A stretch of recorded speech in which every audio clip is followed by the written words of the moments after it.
ಉಡಾಯಿಸೋ ಖಾರ ಬಣ್ಣ ರುಚಿಯನ್ನು ನೀಡುತ್ತದೆ. ಮೆಣಸಿನ ಪುಡಿ ಚಿಂದಿ ಉಡಾಯಿಸೋ ಖಾರ ಬಣ್ಣ ರುಚಿ. ಧರ್ಮಸ್ಥಳ ಸತ್ಯಯಾತ್ರೆ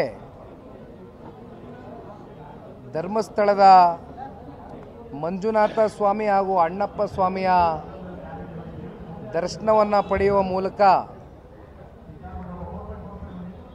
ಕಳೆದ ಹಲವಾರು ದಿನಗಳಿಂದ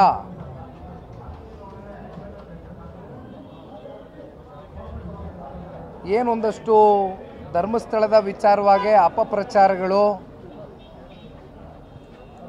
ಜೊತೆಯಲ್ಲಿ ಧರ್ಮಸ್ಥಳದ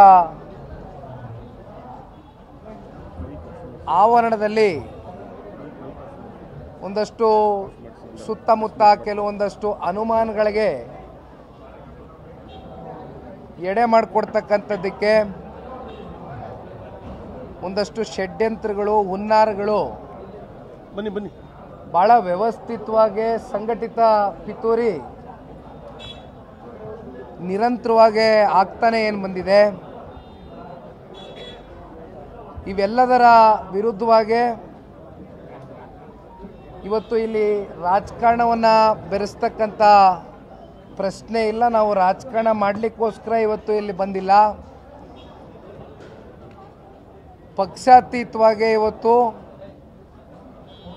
ಅಸಂಖ್ಯಾತ ಕೋಟ್ಯಾಂತರ ಭಕ್ತಾದಿಗಳು ಇವತ್ತು ಕರ್ನಾಟಕ ರಾಜ್ಯದಲ್ಲಷ್ಟೇ ಅಲ್ಲ, ಇವತ್ತು ದೇಶವ್ಯಾಪ್ತಿ ಹಲವಾರು ರಾಜ್ಯಗಳಿಂದ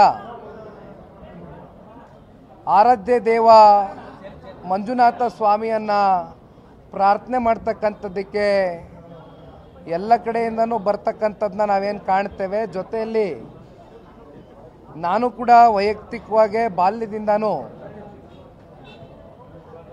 ಮಂಜುನಾಥ ಸ್ವಾಮಿಯ ಪರಮ ಭಕ್ತ. ಪ್ರತಿ ವರ್ಷ ಚಾಚು ತಪ್ಪದಿರ ಧರ್ಮಸ್ಥಳಕ್ಕೆ ಬಂದು ಮಂಜುನಾಥ ಸ್ವಾಮಿ, ಅಣ್ಣಪ್ಪ ಸ್ವಾಮಿಯ ದರ್ಶನವನ್ನು ಪಡೆದು ಒಂದು ಆಶೀರ್ವಾದವನ್ನು ಪಡೆದುಕೊಂಡು ಹೋಗ್ತಕ್ಕಂಥ ಒಂದು ಸಂಸ್ಕೃತಿ ನಮ್ಮೆಲ್ಲರಲ್ಲೂ ಕೂಡ ಇದೆ. ಆದರೆ ಕಳೆದ ಹಲವಾರು ದಿನಗಳಿಂದ ಒಂದು ವ್ಯವಸ್ಥಿತವಾದಂಥ ಒಂದು ಸಂಚು, ಒಂದು ಷಡ್ಯಂತ್ರ ಅಂತಕ್ಕಂಥ ಪದ ಬಹುಶಃ ವಿಧಾನಮಂಡಲದ ಕಲಾಪದಲ್ಲಿ ಈ ಸರ್ಕಾರದಲ್ಲಿ ಒಂದು ದೊಡ್ಡ ಸ್ಥಾನದಲ್ಲಿ ಇರ್ತಕ್ಕಂಥ ಜನಪ್ರತಿನಿಧಿಗಳು ಮಾತನಾಡಿರ್ತಕ್ಕಂಥದ್ದು ಕೂಡ ನಾವು ನೋಡಿದ್ದೇವೆ.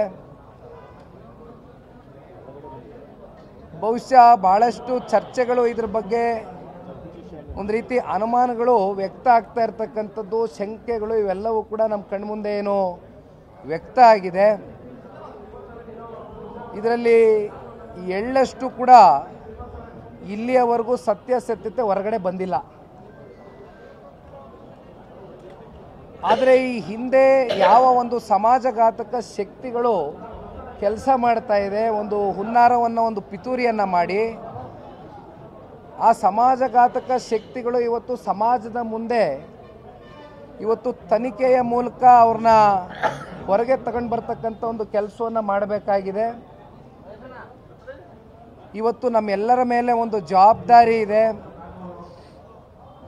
ನಮ್ಮ ಧರ್ಮವನ್ನು ನಾವು ರಕ್ಷಣೆ ಮಾಡ್ತಕ್ಕಂಥ ಒಂದು ಜವಾಬ್ದಾರಿ ಪ್ರತಿಯೊಬ್ಬ ನಾಗರಿಕನ ಮೇಲೂ ಇದೆ ಅಂತಕ್ಕಂಥದ್ದನ್ನ ಈ ಸಂದರ್ಭದಲ್ಲಿ ನಾವೆಲ್ಲರೂ ಭಾವಿಸಿದ್ದೇವೆ.